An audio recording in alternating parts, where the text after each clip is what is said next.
Cristiano Ronaldo আর Luka মদ্রিচের লড়াই। বিশ্বকাপের round of 32-র এই হাই ভোল্টেজ ম্যাচ যেন রোমাঞ্চ ছড়ালো। নাটকীয়তার শেষ ছিল না টরন্টো স্টেডিয়ামে। প্রত্যাবর্তনের গল্প লিখে শেষ 16তে পর্তুগাল।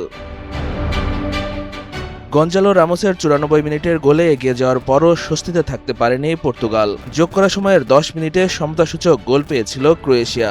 গোল হতেই উল্লাসে ফেটে পড়েন লুকা মদ্রিচরা। তবে সেই আনন্দ বেশিক্ষণ স্থায়ী হয়নি। অফসাইডে সেই গোল বাতিল হয়। নাটকীয় শেষ মুহূর্তের পর 2-1 ব্যবধানে জেতে রোনালদোরা। বসুন্ধরা টিস্যু, অশুদ্ধতার বিরুদ্ধে এক বিন্দুও ছাড় নয়। ম্যাচে প্রথমে 53 মিনিটে ইভান পেরেজিচের গোলে এগিয়ে গিয়েছিল ক্রোয়েশিয়া। পাল্টা আক্রমণে 60 মিনিটে একবার বল জালে পাঠিয়েও অফসাইডের কারণে গোল বঞ্চিত হয়েছিল রোনালদো।